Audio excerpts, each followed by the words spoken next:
में first India की first खबर। कांग्रेस नेता आरपीएन सिंह जा रहे भाजपा में। आज दोपहर 3 बजे विधिवत ज्वाइन करेंगे भाजपा की सदस्यता।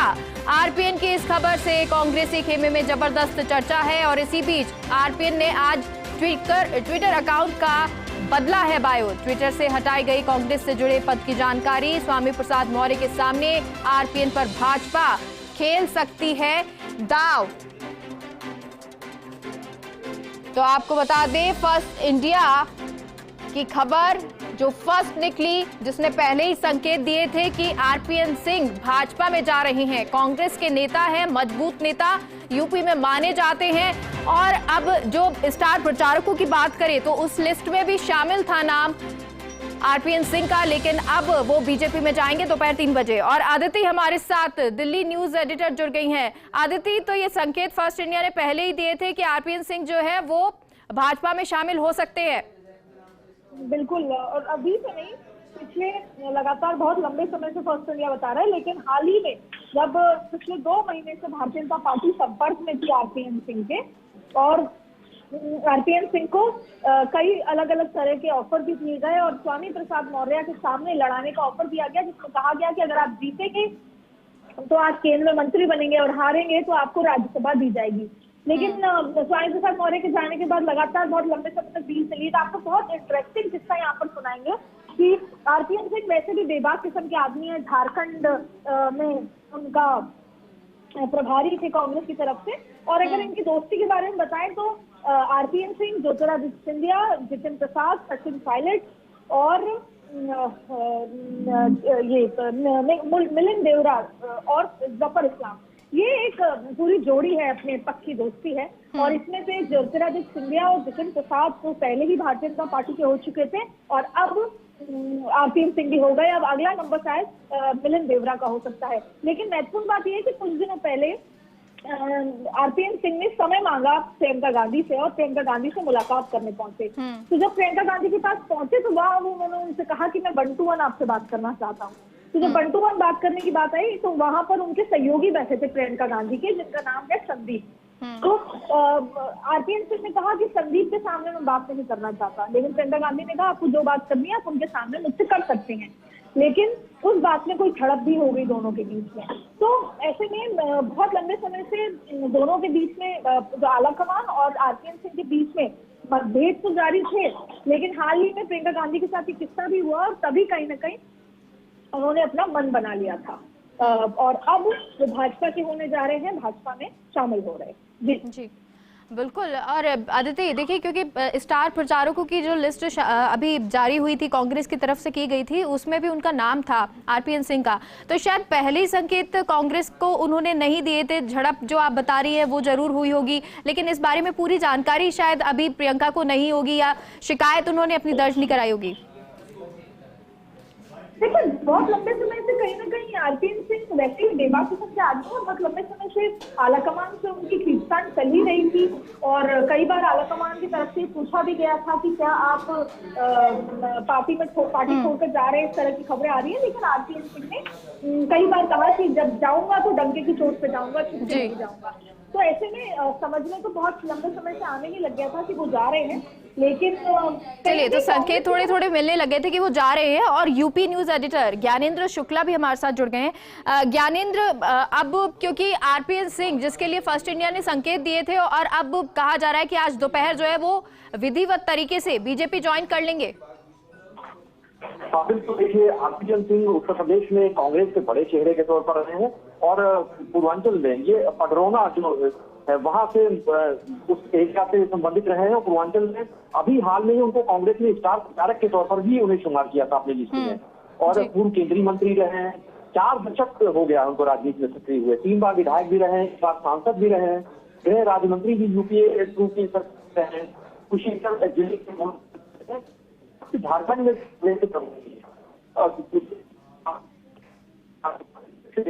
पार्टी छोड़कर जाना, ये जितिन प्रसाद के बाद एक बड़ी कहा जा सकता है बीजेपी देने के लिए उत्साह की बात होता उससे पहले सिंधिया को अपने पाले में लाए, फिर उसके बाद अब जितिन प्रसाद और आरपीएन सिंह। तो जाहिर सी बात है उत्तर प्रदेश में कांग्रेस के जो बड़े स्तंभ कहे जाते रहे हैं उन स्तंभों में शुमार रहे हैं आरपीएन सिंह, और अब वो अगर पार्टी में आ जाते हैं तो बीजेपी के लिए ये भी माना जा रहा है, ये भी आकलन किया जा रहा है, क्योंकि स्वामी प्रसाद मौर्य के जाने के बाद से बीजेपी को एक तरीके से पलटवार भी करना था, और आरपीएन सिंह का पद है वो वहां पर उसका इस्तेमाल बीजेपी कर सकती है, और पडरौना से अगर वो उनको बीजेपी अगर टिकट देती है तो ये फिर स्वामी प्रसाद मौर्य के खिलाफ बीजेपी की बड़ी कोशिश कही जा सकती है, क्योंकि आरपीएन सिंह एक बड़े पकड़ वाले नेता हैं और वहां पर काफी इनका प्रभाव है पूर्वांचल के तमाम जिलों में। जी ठीक है, लेकिन इसको आप कैसे देखते हैं कि कांग्रेस को कितना नुकसान होगा, क्योंकि अब चुनाव आने वाले हैं, और बीजेपी को उनसे कितना फायदा होगा? देखिए, कांग्रेस के लिए तो निश्चित तौर से बहुत बड़ा नुकसान है और बहुत बड़ा झटका कहा जा सकता है, क्योंकि कांग्रेस के लिए अभी तक स्टार प्रचारक के तौर पर उनका नाम शामिल था, यानी कि वो सिर्फ पडरौना या कुशीनगर के इलाके में, पूर्वांचल के इलाके में, बल्कि उत्तर प्रदेश में तमाम जगहों पर कांग्रेस उनको एक स्टार प्रचारक के तौर पर इस्तेमाल करना चाह रही थी। लेकिन अब कांग्रेस के लिए ये से उनका नुकसान भी है, और दूसरा जो कांग्रेसी खेमे के लिए मनोवैज्ञानिक तौर से भी कहा जा सकता है, तो वो भी उनके लिए बड़ी नकारात्मक संदेश जाएगा कार्यकर्ताओं में, और खुद कांग्रेस के आलाकमान के लिए एक बड़े सवालिया निशान लग गए हैं कि एक के बाद एक उनके जो तमाम दिग्गज नेता रहे उत्तर प्रदेश में, वो आखिर क्या वजह है कि वो पाला बदल कर दूसरी जगहों पर जा रहे हैं और खासतौर से बीजेपी में शामिल हो रहे हैं। ये कांग्रेस के आलाकमान के लिए निश्चित तौर से एक बड़ा सवालिया निशान। बिल्कुल, और ज्ञानेंद्र देखिए, क्योंकि एक मजबूत नेता यूपी में माने जाते हैं कांग्रेस के, और उनका जाना बहुत बड़ी झटका हो सकता है, क्षति मान सकते हैं। ऐसे में क्या प्रियंका गांधी या सोनिया गांधी की किसी की तरफ से संपर्क किया जाएगा, बातचीत होगी अब? कि आरपीएन सिंह की नाराजगी काफी वक्त चल रही थी, और जैसे कि पहले भी अटकलें लगती रही हैं, खुद फर्स्ट इंडिया ने भी इसके बारे में एक जानकारी भी दी थी दर्शकों को कि ऐसा संभावना है, इसके कयास लग रहे हैं। तो ऐसा नहीं था कि ये एकाएक कोई फैसला हुआ है, वो उनकी नाराजगी काफी वक्त से चल रही थी, और ऐसा लग रहा है कि जो वक्त रहते जो कदम उठाए जाने चाहिए थे वो आलाकमान कांग्रेस से नहीं उठाया, और शायद यही वजह रही कि अब आरपीएन सिंह पाला बदलकर बीजेपी के साथ आ रहे हैं। तो ये एकदम बात सही है कि पार्टी के कांग्रेस के आलाकमान को पूरी जानकारी रही थी कि आरपीएन सिंह इस वक्त नाराज हैं और असंतुष्ट हैं, वो जा सकते हैं, तो आखिर क्यों उनसे बातचीत क्यों नहीं की गई समय रहते, ये भी एक बड़ा सवाल उठता जरूर। जी, और अब ऐसे में ज्ञानेंद्र जी, क्योंकि अगर बीजेपी में शामिल हो जाते हैं, जैसा कि कहा जा रहा है कि 3 बजे आज विधिवत तरीके से शामिल हो जाएंगे, अब ऐसे में कहां से बीजेपी उन्हें खड़ा कर सकती है, कौन से एरिया, क्योंकि कुछ एरिया जो है उनके मजबूत माने जाते हैं, तो क्या वहां से खड़ा किया जाएगा? कांग्रेस के लिए कहा जा रहा है कि वो खड़ा करना चाह रही थी बीजेपी के विरुद्ध जो सामने कद्दावर नेता है स्वतंत्र देव सिंह के।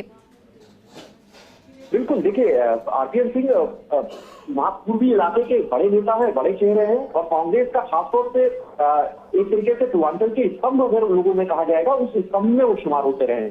तो अब ये माना जा रहा है, जो अभी भीतर खाने जो जानकारी हो रही है, क्योंकि स्वामी प्रसाद मौर्य अगर पडरौना से आते हैं तो कुशीनगर में पडरौना इलाके से उस सीट से आरपीएन सिंह बीजेपी के उम्मीदवार हो सकते हैं, और अगर ऐसा हुआ तो निश्चित तौर से ये स्वामी प्रसाद मौर्य के लिए चुनावी डगर काफी कठिन हो सकती है, क्योंकि आरपीएन सिंह का सियासी कद बेहद ऊंचा है, और अगर वो पूर्वांचल में हाउस सीट से भी लड़ते हैं तो उसके अलावा भी पास पड़ोस की भी कई सीटों पर उनका असर आ सकता है और बीजेपी के लिए फायदेमंद हो सकता है। जी देखिए ज्ञानेंद्र जी, क्योंकि अब आरपीएन सिंह जब बीजेपी में शामिल हो रहे हैं तो जाहिर सी बात है बातचीत हुई होगी, कुछ शर्तें उन्होंने भी अपनी रखी होंगी, कौन सी शर्तों पर वो बीजेपी में शामिल हो रहे होंगे? देखिए एक बात एकदम साफ है कि चूंकि यहाँ पर आरपीएन सिंह लगातार, क्योंकि जैसे मैंने बताया कि आपको कि बड़े पूर्वांचल के बड़े नेताओं में रहे हैं, तो आखिर उनके लिए उनको तो अब एक ऐसी ठिकाना चाहिए था कि जहां पर क्योंकि हाशिए पर महसूस कर रहे थे, खुद को नकारे जाने की उनको चीज देख रही थी, और कई बार पत्रकारों से भी बातचीत में उन्होंने इस बात का जिक्र किया था। तो जाहिर सी बात है जब बीजेपी में वो आए हैं तो उनको बीजेपी इतने बड़े कद के एक नेता को उसी तरीके से सम्मान जरूर देगी, और उनको यही उम्मीद भी रहेगी बीजेपी को कि उनके जरिए तमाम जो बीजेपी के जो जिनसे नाराजगी है, बीजेपी के जो खिलाफ जा रहे हैं, उनसे कैसे निपटा जा सके, उसमें आरपीएन सिंह कहां पर मुफीद हो सकते हैं, वो बीजेपी के रणनीतिकार जरूर समीकरण का इस्तेमाल करेंगे। तो अब ये तय है कि आरपीएन सिंह जब बीजेपी में रहेंगे तो बीजेपी खासतौर से स्वामी प्रसाद मौर्य जिन्होंने बीजेपी को छोड़कर समाजवादी पार्टी में गए और बीजेपी को खत्म करने को, बीजेपी को नुकसान करने की तरीके से उन्होंने कई बयान दिए हैं। तो बीजेपी आरपीएन सिंह के जरिए उनका मुकाबला शुरू करने जा रही है, ऐसा माना जा रहा है। जी, तो ये माना जाए कि स्वामी प्रसाद मौर्य जो है उनकी कमी आरपीएन सिंह भर पाएंगे? बिल्कुल, देखिए आरपीएन सिंह एक बड़े नेता रहे हैं और अगर आरपीएन सिंह यहाँ पर अगर इस तरीके से जब बीजेपी में रहेंगे और टिकट उनको अगर मिलता है वहां से। जी ठीक है, क्योंकि पूर्वांचल एरिया जो है वो मजबूत माना जाता है आरपीएन सिंह के लिए और वहां से खड़े होने की बात भी कह रहे हैं कि वहां से खड़ा बीजेपी करेगी। ऐसे में पूर्वांचल एरिया जो पूर्वी एरिया है वो कितना मजबूत होगा अब इस चुनाव में बीजेपी के लिए?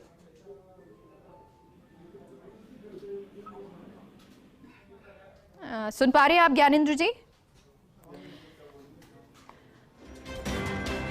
चलिए, तो ये बड़ी खबर आपको बता रहे हैं और फर्स्ट इंडिया पर सबसे पहले हमने आपको ये खबर बताई थी कि आरपीएन सिंह कांग्रेस से छोड़कर बीजेपी में शामिल हो सकते हैं। ये संकेत हमने पहले ही आपको दिए थे और आज उन्होंने ट्विटर पर अपना अकाउंट भी बदल दिया है। ट्विटर से हटाई कांग्रेस से जुड़ी पद की जानकारी, उन्होंने सारी जानकारियां भी हटा दी हैं। स्वामी प्रसाद मौर्य के सामने आरपीएन पर भाजपा अब दांव खेल सकती है। अब क्या होगा ये देखना होगा, क्योंकि बहुत बड़े नेता कांग्रेस के यूपी में माने जाते हैं आरपीएन सिंह, और ऐसे में अगर वो छोड़ के जाते हैं कांग्रेस और अब बीजेपी में शामिल होते हैं तो यकीनन बीजेपी को तो फायदा होगा ही, लेकिन कांग्रेस को कितना बड़ा झटका है, क्योंकि कांग्रेस वैसे ही बहुत ज्यादा मजबूत बीजेपी यूपी में नहीं है और ऐसे में अगर बड़े नेता, कद्दावर नेता भी उन्हें छोड़कर जाएंगे तो स्थिति, जब बहुत ज्यादा चुनाव पास है तब स्थिति और खराब हो सकती है।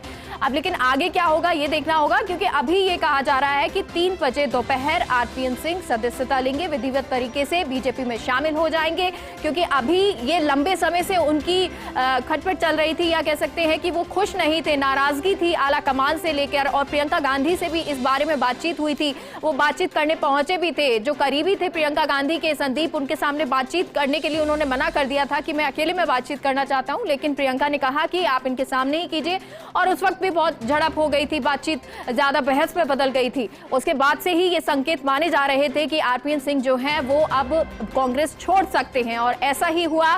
कांग्रेस छोड़ रहे हैं आरपीएन सिंह और अब आज दोपहर तक सदस्यता ले सकते हैं बीजेपी की, बीजेपी में शामिल हो सकते हैं। आरपीएन सिंह का जाना, आरपीएन सिंह का निकलना कांग्रेस से कांग्रेस के लिए बहुत बड़ी क्षति होगी, बहुत बड़ी परेशानी आने वाले समय में, क्योंकि अब कांग्रेस जो चुनाव है यूपी में नजदीक है, और ऐसे में अगर आरपीएन सिंह जाते हैं उस एरिया से, उस मजबूत एरिया से, क्योंकि बहुत सारे एरिया जो है पूर्वांचल का एरिया कहें, पूर्वी एरिया जो है वो मजबूत माना जाता है, आरपीएन सिंह की अच्छी पकड़ वहां पर है, और अगर वो ऐसे में जाते हैं तो कांग्रेस के लिए बहुत बड़ी क्षति ये है। अब वहां से मनाया जाता है क्योंकि सोनिया गांधी को उन्होंने अपना इस्तीफा भेज दिया है। अब आगे क्या होता है ये देखना होगा, लेकिन ये तो साफ है कि इससे बीजेपी को बहुत फायदा होगा। अगर आरपीएन सिंह बीजेपी में आज दोपहर में सदस्यता ले लेते हैं, बीजेपी में शामिल हो जाते हैं, तो बीजेपी को बहुत बड़ा फायदा होगा, लेकिन कांग्रेस के लिए स्थिति संकट वाली हो जाएगी। हालांकि अब ये, क्योंकि जिस तरह से मास्टर स्ट्रोक भाजपा का नजर आया है, जिस तरह से इन्होंने स्वामी प्रसाद मौर्य जो है वो बीजेपी से कांग्रेस में गए, और अब इसी का बदला कह सकते हैं लिया गया है, जिस तरह आरपीएन सिंह भाजपा में जा रहे हैं। इन दोनों स्थितियों में जब अगर स्वामी प्रसाद मौर्य के सामने आरपीएन सिंह खड़े होते हैं, उन्हें उतारा जाता है, दांव बीजेपी खेलती है, तो क्या होगा ये आने वाले चुनाव बताएंगे। लेकिन ये संकेत लगातार फर्स्ट इंडिया आपको दे रहा है, आपको लगातार जो खबरें हैं उसकी अपडेट दे रहा है, और ये खबर भी हमने फर्स्ट इंडिया पर सबसे पहले बताई थी, आपको संकेत दिए थे कि आरपीएन सिंह नाखुश चल रहे हैं कांग्रेस से, वो आला कमान से नाखुश चल रहे हैं। पहले कुछ समय से ही खटपट चल रही थी, हालांकि स्टार प्रचारकों की लिस्ट जो सामने आई थी उसमें आरपीएन सिंह का नाम भी था, और ये माना जा रहा था कांग्रेस की तरफ से कि आरपीएन सिंह जो है वो स्टार प्रचारक है और आने वाले समय में बीजेपी के सामने लड़ेंगे।